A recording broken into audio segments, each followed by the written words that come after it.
Kate, also breaking tonight, the Massachusetts Department of Public Health tells us 5 nursing homes in New Bedford, Dighton, and Fall River will close. This comes after reports that staff at one of those homes wasn't showing up to work, complaining of late payments or bounced checks.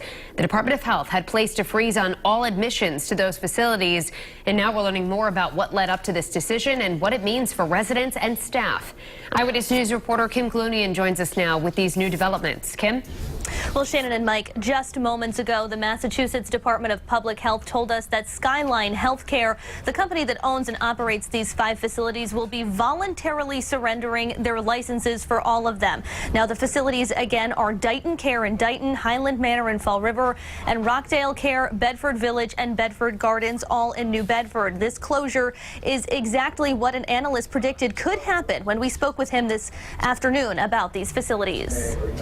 Unfortunately, we have a serious staffing crisis. Reports of low staffing at the Bedford Gardens Nursing and Rehabilitation Center in New Bedford have prompted the Massachusetts Department of Public Health to halt admissions to the nursing home and to 4 others under the same ownership group, Skyline Healthcare. Absolutely not surprised. Steve Monroe of Connecticut-based Irving Levin Associates has been monitoring the investment market for senior care for more than 3 decades. Skyline is not an unfamiliar name. It's a company that's basically blowing up, that started in early to mid 2018 when it wasn't meeting payroll and didn't have out in the Midwest in states like South Dakota, Kansas, Nebraska. People were coming into work. There wasn't food in the kitchen for the residents, and medicines had kind of gone dry. And they made a call to the state and said, you got to take it over.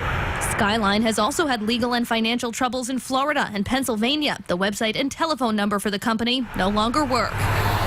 Meanwhile, it's unclear if the problems reported at Bedford Gardens extend to the other Massachusetts nursing homes in the Skyline family, where managers either declined to comment or told us they were functioning as normal. But the Department of Public Health points to the licensee's cumulative, ongoing operational issues as the reason for their intervention. My guess would be some of these facilities may end up closing.